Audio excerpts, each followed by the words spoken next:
Quand nous lisons les épîtres de Paul, nous comprenons qu'il prenait cette tâche très au sérieux. Le fait d'enseigner et d'avertir. Et il a envoyé un message à son fils spirituel Timothée, en l'exhortant aussi à enseigner, en l'exhortant aussi à reprendre les personnes pour les aider à avancer spirituellement. Et ça, c'est une partie essentielle du discipulat. Se soumettre pour être enseigné et pour être corrigé, pour être averti, pour être repris.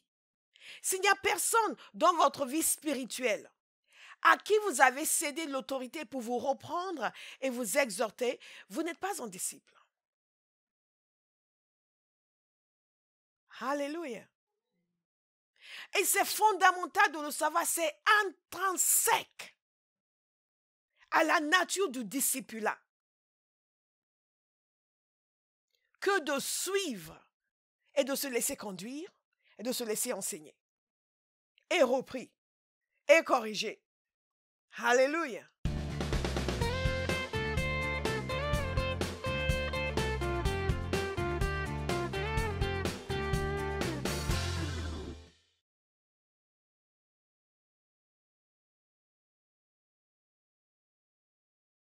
Il nous a aussi dit comment, en tant que disciples, nous devons gérer notre argent. Il a dit qu'il faut donner.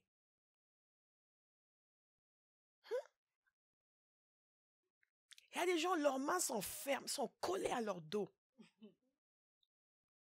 Collées à leur dos. Même pour donner à Dieu, c'est difficile. Encore moins donner aux autres autour. Même pour donner à Dieu, c'est difficile. Alors donner à leurs amis, donner à leur famille. Ah non, moi je travaille pour mon argent. Hein. Et c'est Dieu te casser les jambes. Dieu ne casse pas les jambes aux gens, c'est juste une façon de parler. Hey, Pasteur Bola a dit que si on ne donne pas à notre famille, Dieu va nous casser les jambes. Non. Il faut faire attention. Les conclusions auxquelles les gens arrivent. Donc, pasteur, quand on ne donne pas à nos familles, Dieu nous casse les jambes. Il nous casse la tête aussi. Non. Simplement que nous comprenions que notre comportement, notre application des lois du royaume, notre application des principes du royaume de Dieu est essentielle au discipulat. Comment dire, surmonter les défis à la manière de Dieu. Qu'est-ce qui se passe quand un disciple, un chrétien est confronté à un défi? Ils vous ont menacé, il y a un problème, il y a quelque chose. Quand les disciples étaient menacés, ils étaient plus que menacés, ils étaient même arrêtés. Qu'est-ce qu'ils ont fait? Ils sont allés se plaindre, ils sont allés partout dire à tout le monde, ils ont appelé toute la ville, ils ont envoyé des textos dans tout Jérusalem, ils sont allés sur WhatsApp, ils ont dit mais qu'est-ce que c'est que ça? Ils ont constitué un groupe pour se plaindre, ils ont fait une pétition contre les pharisiens parce qu'ils les ont mis en prison. N'est-ce pas? Ils sont allés prier. Ils sont allés prier. Ils sont allés prier. Et nous savons qu'ils ont fait la bonne chose. À cause de la réaction que Dieu a, à cause de la réaction du Saint-Esprit. Il a fait trembler la pièce. Oh Seigneur, fais-le encore. Amen. Sabaragadeh takata. Kakena manakata. Ah, il faut que ça nous arrive. Et là, il nous fait trembler, mais il faut qu'il fasse trembler la pièce. Amen. Qu'il fasse trembler le bâtiment. Amen. Je vous dis, nous sommes... il y a des choses, vous pouvez les sentir. Une action de Dieu qui va confondre notre génération. Amen. I can taste it. Amen. Kalemena bosto berekasha. Nanderere sakata. Fais-le encore, Seigneur. Ils sont allés prier. C'est le système du royaume de Dieu. Quel est le système de Dieu pour régler les problèmes? La prière. Quelqu'un est-il affligé? Qui prie. Qui se plaigne de son mentor à tout le monde. Qui fasse une pétition pour enlever le pasteur. Qui se plaigne à tout le monde. Dès qu'on arrive, ça va, ça, en ce moment vraiment. Je sais qu'on prie à base, mais qu'ils prient. Et ils ont prié, ils ont dit, étends ta main. Étends ta main. Agis. Le système de Dieu. Les problèmes se règlent avec la prière. Avec la prière. Parfois, vous rencontrez des gens et ils vous racontent leurs difficultés. Vous leur dites, ok, prends un temps de jeûne et de prière. Vous regardez, hein? Et vous comprenez que c'est une autre langue que vous leur parlez. Non, prends un temps de jeûne et de prière. Écoute, tu vas prier ça, et ils vous regardent comme quoi. Vous n'avez pas une autre solution. Et vous les regardez et vous dites, mais quelle solution je vais t'apporter? Je vais venir battre ton patron. Quoi? Je vais aller à la police? Non. Tu vas prier. Dieu nous a donné un moyen de changer les choses sur la terre. Tu vas prier. Nous sommes des disciples. Nous gérons nos vies conformément au système du royaume de Dieu. Nous faisons nos choix conformément au système du royaume de Dieu. Et je reviens encore à mon sujet préféré. Non, mais je sais que c'est votre sujet préféré. Nous nous marions conformément au système du royaume de Dieu. S'il ressemble à un païen, c'est probablement un païen.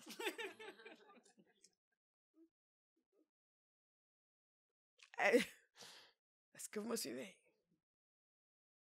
C'est fondamental. Si nous sommes des disciples, il y a des choses qui ne se mélangent pas.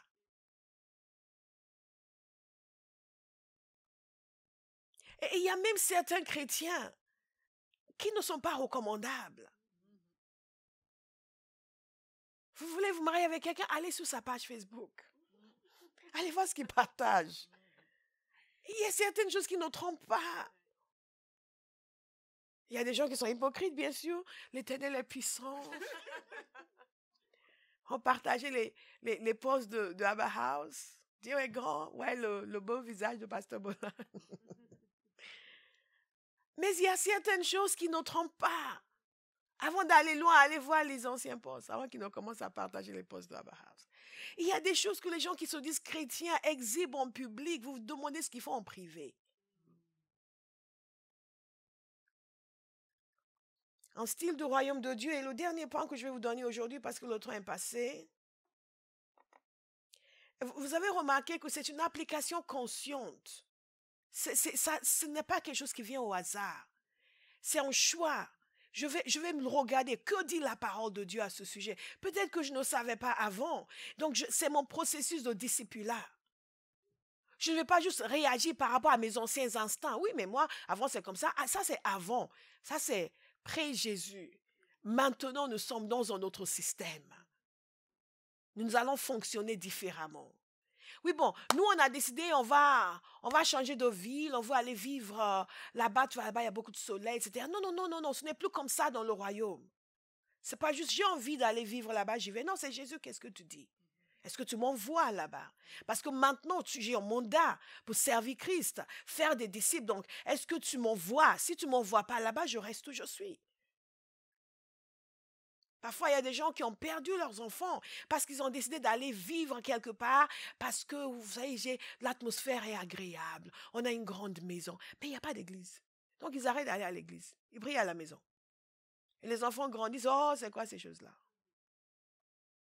Est-ce que vous me suivez? Il y a un système du royaume. Nous devons décider nous-mêmes d'appliquer ce système du royaume de Dieu. Hey, alléluia! C'est une application consciente. Donc, quand nous comprenons cela, le message que nous entendons cesse d'être simplement un message d'encouragement. Ça devient un message de vie, un message de transformation de vie. Comme le message que nous avons eu la semaine dernière sur les temps et les saisons et l'accélération, ça devient un message de transformation de vie. Ce n'est pas des informations supplémentaires qui nous sont données. C'est un outil qui nous est donné pour amener notre vie dans une dimension de correspondance absolue, non seulement avec les projets et les plans de Dieu, mais avec le temps et avec la saison de Dieu pour nous. Et un outil pour rattraper ce que nous avions perdu. Zemagarobo sokote, stenkaka, sindede de stoboto kote, zemekere basotoko, stekekeke, zambeke sekato shteboke. Je vais vous dire ceci. Et le Seigneur me permettra de revenir sur ce point la prochaine fois. Et c'est ceci. Celui qui Le processus du discipulat veut dire que nous décidons de suivre Jésus et de renoncer à tout. Luc 14 au verset 33. Ainsi donc, aucun de vous, à moins de renoncer à tout ce qu'il possède, ne peut être mon disciple. À moins de renoncer à tout ce qu'il possède, ne peut être mon disciple. En méditant sur cela, j'ai pensé à un jeune homme qui était allé voir Jésus et qui voulait le suivre. Et quand Jésus lui a dit ce qu'il devait faire, aller vendre tout ce qu'il avait, donner aux pauvres et venir le suivre, la parole de Dieu nous dit qu'il était attristé. Pourquoi est-ce qu'il était attristé? Parce qu'il possédait beaucoup de choses. Et il ne voulait pas s'en séparer. Et je ressentais presque la peine de Jésus en le voyant s'éloigner. Pour se dire, si seulement il savait à quoi il vient de tourner le dos. Et nous pouvons lire l'histoire de ce jeune homme et dire, oh, il est bête. Et ne pas nous poser des questions nous-mêmes. Et nous demander qu'est-ce que nous possédons qui nous empêche de tout donner à Jésus. Parce qu'il n'y a aucun d'entre nous qui a les mains vides. Nous possédons tous quelque chose. Nous possédons tous quelque chose. Et quand Jésus a appelé ses disciples, la parole de Dieu nous dit, ceux qui sont devenus les apôtres, qu'ils ont tout abandonné, ils l'ont suivi. Certains ont abandonné leur business, certains ont abandonné leur famille, et ils l'ont suivi. Dites-moi, est-ce que c'est le même Jésus que nous avons reçu? C'est une question. C'est le même Jésus que nous avons reçu. Qu'est-ce qui fait en sorte que certains étaient capables de tout abandonner pour lui et nous non? Et Jésus a dû regarder ce jeune homme et dire, ah, le pauvre, si seulement il savait. Et vous savez, quand vous méditez sur ça, vous avez envie d'aller le secouer.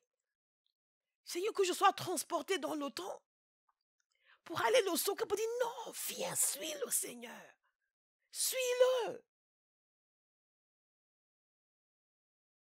Parce que regardez ceux qui sont devenus, ceux qui l'ont suivi. Regardez ceux qui sont devenus. Et ce jeune homme, on se souvient juste de lui pour dire il a tout raté. Mais regardez ce que Pierre est devenu.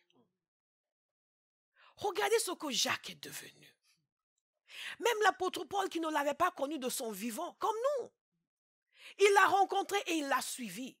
Il a laissé sa réputation. Il y a des gens qui ne veulent pas se prononcer pour Jésus parce qu'ils ont tel poste, God punish the devil. Hey, l'apôtre Paul a renoncé à toute sa gloire, à tout son héritage et il l'a suivi.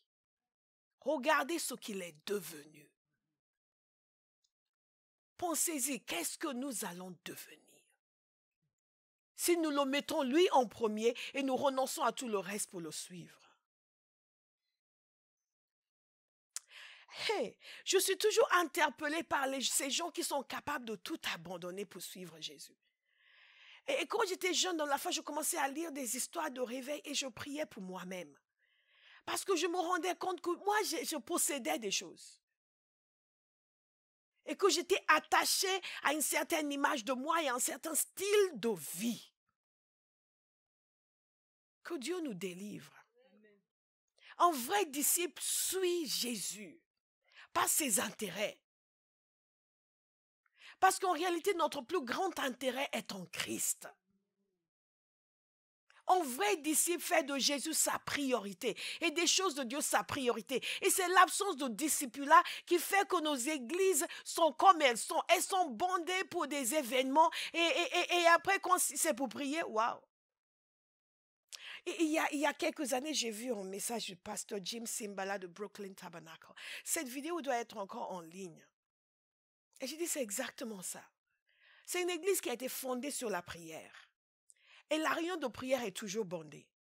Et d'autres pasteurs de méga églises, des églises de dizaines de milliers de personnes, et de leur réunion de prière, il y a à peine une centaine de personnes. Mais le dimanche, wow, le monde. Et ils demandaient comment ils faisaient. La grande faiblesse de l'église aujourd'hui, c'est que nous ne suivons plus Jésus, nous suivons nos appétits. Et nous avons concocté une vision du christianisme qui ne correspond absolument pas à la réalité. Et personne ne veut se sacrifier. Tout le monde veut de la bénédiction. Mais la foi chrétienne, c'est le don de soi. C'est l'abandon. Jésus est allé voir des hommes qui vivaient leur vie et leur a dit, suivez-moi. Il n'a même pas regardé en arrière pour dire, ah bon, je sais que vous avez. Non, suivez-moi. Et ils l'ont suivi. Il n'a pas dit à Pierre, bon, écoute, ta femme. Il savait que Pierre avait une femme. S'il avait une belle-mère, il avait une femme. Et c'est pour ça que Pierre dit, mais nous, on a tout laissé. Il dit, non, c'est bon.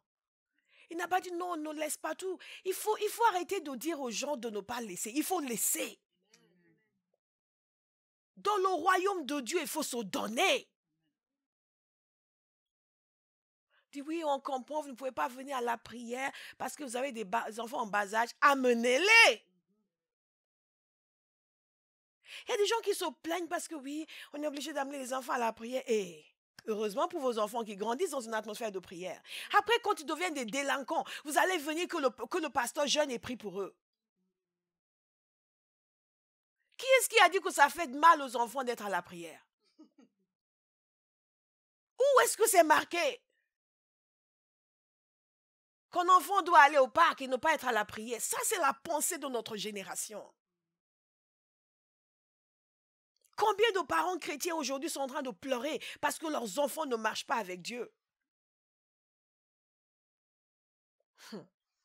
Ce ne sera pas votre témoignage. Amen. Nous sommes censés nous donner. Toujours étonné par ces gens qui donnaient tout pour le Seigneur. J'ai lu l'histoire d'une femme. Oh, ça m'a bouleversée. Son fils et 2 autres étaient partis comme missionnaires. À l'époque où, oh, c'est Magari Manashakata. Ils étaient partis comme missionnaires dans le nord du Nigeria, au début du 18e, milieu du 19e siècle. C'était des partis qui n'étaient pas du tout évangélisés, mais alors pas du tout, pas de missionnaires du tout. Il y avait les musulmans et les païens. Donc ils voulaient au moins toucher les peuples païens. Et 2 d'entre eux, ils étaient 3, 2 étaient partis et 1 était resté à Lagos pour faire la communication. Les 2 qui sont partis sont morts. Et celui qui est resté à Lagos a pris peur, il est retourné en Angleterre.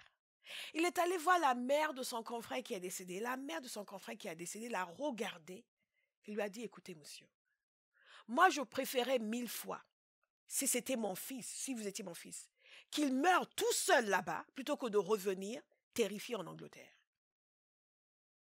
Ça, c'est une femme que dont le fils venait de décéder. Pour elle, c'était une gloire qui meurt pour l'évangile. Tout ce que nous voulons, c'est que Dieu nous bénisse, Dieu nous bénisse, Dieu nous bénisse. Nous ne pouvons même pas sortir dans la rue pour évangéliser. Quel type de disciple est-ce que nous sommes? Quel type de disciple? Une mère.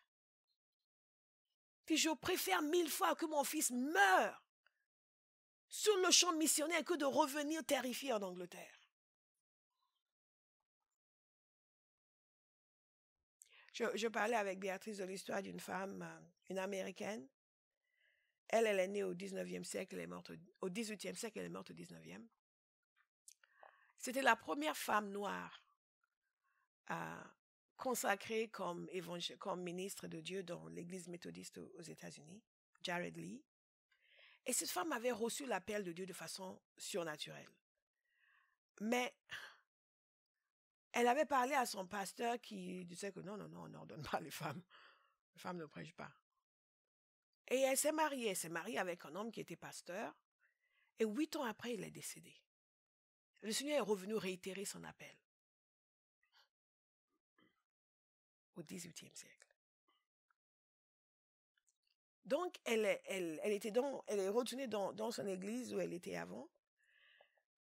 Et par un concours de circonstances, le Seigneur, il y a eu un problème avec la personne qui prêchait. Et elle a senti l'onction de l'Esprit, elle s'est levée, elle a parlé. Et quand elle a fini, elle tremblait, elle disait, ouh là là, ils vont me reprendre, ils vont me chasser. Et son pasteur s'est levé, il a dit, ah, je me souviens qu'il y a 8 ans, elle était venue me voir pour dire que Dieu l'avait appelée. Et j'avais dit non. Si je vois que la main de Dieu est sur elle. Et il a ordonné. Elle a sillonné toute la région, tous les États-Unis, en prêchant l'évangile. Écoutez, cette femme avait 2 enfants. En 4 ans de voyage, elle a fait plus de 200 et quelques kilomètres à pied. Vous suivez? Ça, c'est ce qu'elle a fait à pied. Ensuite, le reste, elle a fait dans le transport de l'époque. Parfois, elle faisait 15 kilomètres pour aller quelque part pour prêcher. Parfois, elle faisait des kilomètres à l'arrivée et on ne la laissait pas prendre la parole. Parce que c'était une femme. Mais toute sa vie, elle est allée de lieu en lieu. Elle a annoncé l'évangile. Et quand je pense à des gens comme ça, je me demande, est-ce que nous avons reçu le même Jésus?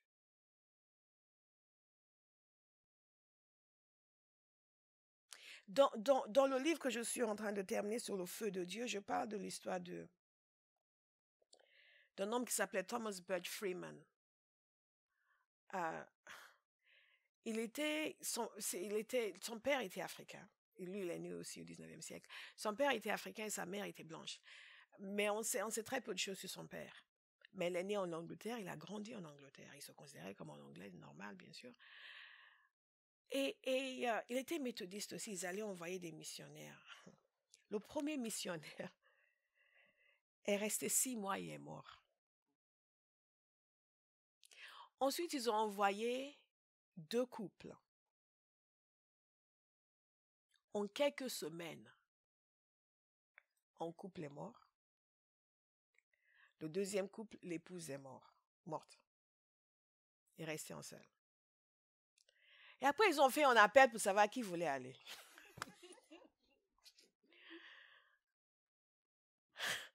C'est là où les chrétiens du 21e siècle se révoltent et se mettent sur Facebook et sur YouTube pour dire « Oui, les gens qui envoient les gens à la mort, c'est pas de Dieu.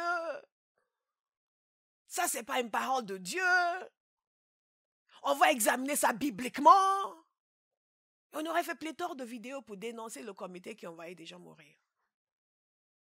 Et cet homme qui avait à peine 27 ans à l'époque a senti l'appel de Dieu. Et il a écrit quelque chose pour dire que s'il vivait, s'il mourait, c'était pour Christ. Vous suivez? Et il s'est présenté. Donc, quand vous savez que 5 personnes sont déjà mortes, et après vous décidez, ce n'est pas comme maintenant, vous avez mal à la tête, vous allez à l'hôpital. Ou vous demandez aux gens de prier pour vous. Ils ne comprenaient même pas la guérison divine à l'époque. Est-ce que vous me suivez?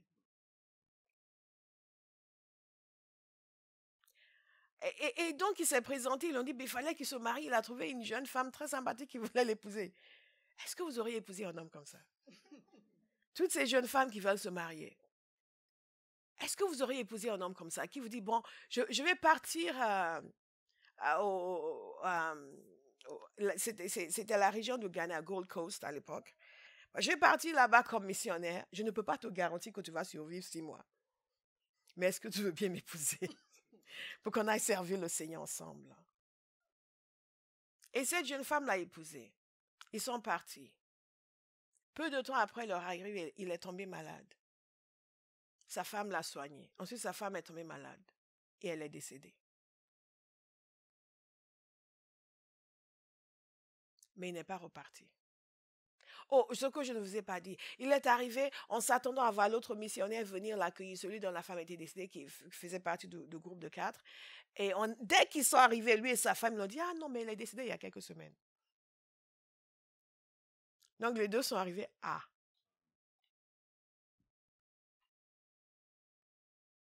Mais vous savez, il est resté. 2 ans et demi après, quand il est retourné en Angleterre pour leur... ils ont toujours une saison de pause. Il avait construit plusieurs églises avec des centaines et des centaines de fidèles. Et il avait fait quelque chose que jusque-là, personne n'avait fait. Il a réussi à faire un voyage de plusieurs semaines, pas parce qu'il fallait plusieurs semaines pour le faire, mais parce que c'était un voyage que personne n'avait fait avant lui, qu'aucun blanc n'avait fait, parce qu'il le considérait comme un blanc. Les Africains le considéraient comme un blanc. Il était métis, mais il le considérait comme un blanc. Avant lui, n'avait fait. C'était donc à chaque étape, les gens l'arrêtaient. Et il y a un village où il est resté pendant des semaines pour savoir si le roi voulait le voir. C'était le premier à apporter l'évangile dans le royaume Ashanti. Et c'est un royaume qui fait la moitié de l'Angleterre, qui faisait la moitié de l'Angleterre. C'était le premier à amener l'évangile. Et c'était le premier à mettre les pieds à Kumasi avec l'évangile. Parce qu'il ne s'est pas laissé désarçonner. Il ne s'est pas laissé décourager. C'est ça être un disciple. Et ils ont tout fait pour l'empêcher d'avancer. Le roi envoyait des gens pour l'épier. Ils l'ont retenu dans un village pour dire, mais c'est un féticheur blanc. Qu'est-ce qu'il est venu faire ici? Donc dans le village où il était, à chaque fois, ils mettaient leur fétiche pour dire, on va voir ce qu'il est venu faire ici. Parce qu'ils avaient du mal à croire qu'il était venu pour leur annoncer une bonne nouvelle. Pourquoi faire? Pourquoi faire? Donc, quand nous disons que nous annonçons l'évangile à Paris, les gens sont hostiles. Et alors? Et alors? Si nous ne connaissons pas l'histoire de notre foi, si nous ne connaissons pas ce que des hommes et des femmes ont fait dans des générations précédentes pour annoncer l'évangile, nous continuons à nous encourager dans notre bêtise. Après plusieurs semaines, il a fini par arriver jusqu'au roi des Ashanti. Il a été accueilli avec beaucoup d'extravagance. Il était tout content. Mais c'est à peine s'il a pu voir le roi plus de 2 fois. Il était gardé là. À un moment donné, il ne pouvait pas le laisser sortir parce que sinon, elle allait être témoin de sacrifice humain. À l'époque. Et finalement, il est reparti et on dit de lui que c'est le missionnaire qui est resté le plus longtemps et qui a eu un succès extraordinaire. Mais ça n'a pas bien commencé. Si nous sommes de véritables disciples, nous allons cesser de consulter nos émotions et notre ressenti. Nous allons tout donner à Jésus. Nous allons le suivre même quand ça fait mal. Nous allons le suivre même quand les choses sont difficiles. Nous allons le suivre parce qu'il le mérite. Nous allons le suivre parce qu'il a quitté le ciel. Il est venu jusqu'à nous. Nous allons le suivre parce que celui qui était sans péché a été fait péché pour nous afin que nous devenions justice de Dieu en Christ Jésus. Si nous comprenons le sacrifice de Jésus, nous allons aussi donner nos vies.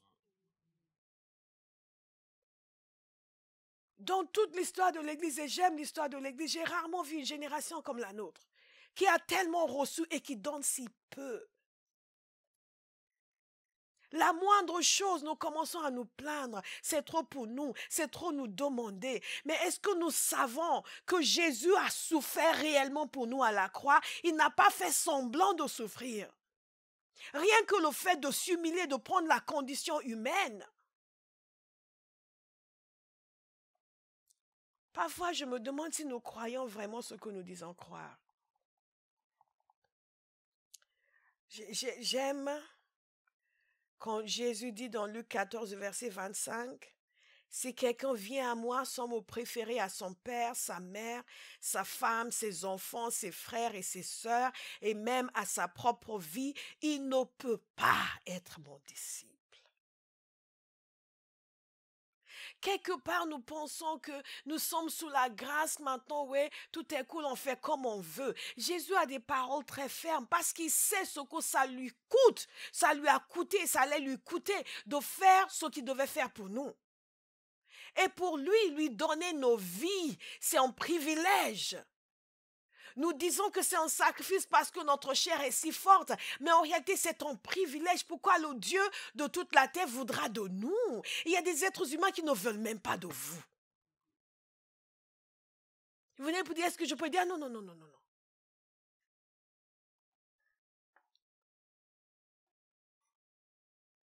Matthieu 10, 37, celui qui aime son père ou sa mère plus que moi n'est pas digne de moi. Et celui qui aime son fils ou sa fille plus que moi n'est pas digne de moi. C'est Jésus qui l'a dit. Est-ce que nous lisons la Bible? Certains d'entre nous, nos enfants sont notre divinité. Les enfants d'abord, Jésus après. Et Jésus dit, celui qui aime son fils, sa fille plus que moi n'est pas digne de moi. Si vous mettez vos enfants avant Jésus, vous êtes en train de les proposer à Satan comme des appâts. Parce qu'il va s'acharner sur pour dire, ah, ça c'est son Dieu, je vais le prendre. Et après, oh Seigneur, est-ce que tu peux?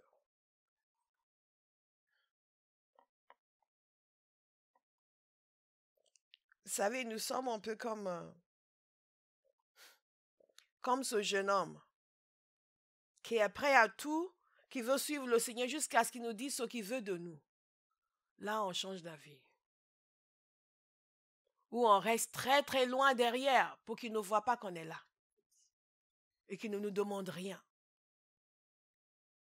Il y a des gens qui veulent juste, ils sont là, pouf, vous ne les voyez plus parce qu'il ne faut surtout pas qu'on vous demande quoi que ce soit. Que Dieu nous délivre.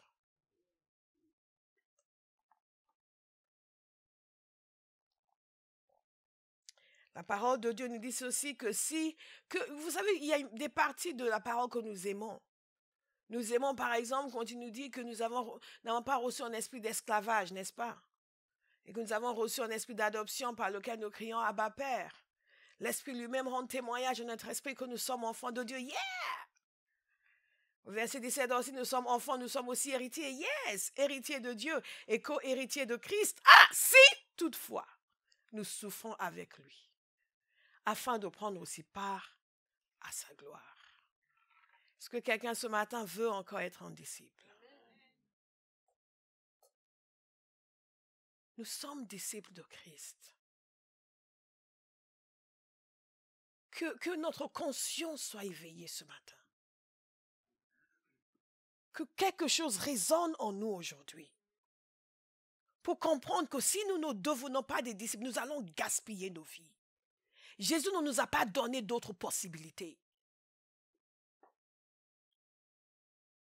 Il ne nous a pas donné d'autres. Il n'y a pas la catégorie de ceux qui sont des disciples et la catégorie de ceux qui sont des chrétiens moyens. Il ne nous a pas donné d'autres possibilités. Et il y a une éternité. Que Dieu nous ouvre les yeux. Que nous cessions d'être accaparés par les choses présentes, terrestres et charnelles, au point où nous oublions ce que Jésus veut de nous. Beaucoup de chrétiens vivent comme si Jésus était irréaliste. Ils demandent des choses, mais ce n'est pas vraiment réaliste. Mais tout ce qu'ils demandent est réaliste. Cette même puissance qui nous guérit, cette même puissance par laquelle nous sommes convertis, c'est la même puissance qui opère notre transformation. C'est la même puissance qui opère le changement. C'est la même puissance qui nous donne un cœur pour le suivre. C'est la même puissance qui nous donne un cœur pour le servir. Et quand j'ai commencé à me demander, je posais ces questions à des gens. Je me disais, mais comment ces gens, comment est-ce qu'ils avaient ce genre de cœur pour tout abandonner et aller servir Dieu. Et parfois, c'est dans notre pays, parfois, c'est dans d'autres pays. Comment est-ce qu'une femme comme cela... Il y a une autre histoire que je raconte dans le livre Into the Fire. C'est l'histoire d'une femme qui s'appelait Mother Shepherd en Angleterre. C'est une des premières dans l'armée du salut. Une femme qui avait 4 enfants en bas âge. Et le capitaine Booth l'a envoyée au pays de Galles avec 4 enfants. Enfin, elle avait 2 qui étaient des adolescentes et 2 autres enfants. L'a envoyée avec 4 enfants, une femme seule, pour aller fonder une assemblée. Pas au 21e siècle, pas au 20e siècle. Et elle dit, mais moi, je ne sais même pas prêcher. Et vous savez ce qu'il lui a dit? Quand elle est arrivée, parce qu'elle était d'origine galaise, elle est arrivée à Londres petite, mais elle parlait encore la langue, parce que sa famille parlait la langue. Et il lui a dit, en arrivant, elle devait louer la salle la plus grande. Non, mais vous vous rendez compte? Elle a loué une grande salle de 1500 places. Elle est allée dans la rue, elle a commencé à prêcher. Et les gens l'ont harcelée, et elle aussi. Et tout le monde a entendu qu'il y avait une femme avec du caractère qui était arrivée. Et elle est restée. Elle est restée. Elle est restée. En dépit des difficultés. Est-ce qu'il y a un disciple à Bauhaus? Est-ce qu'il y a quelqu'un qui va tout donner à Jésus? Qui va faire l'œuvre de Dieu, qui va faire la volonté de Dieu dans sa génération et qui va tenir, quelles que soient les difficultés. Si c'est votre cas, nous allons nous lever, nous allons prier.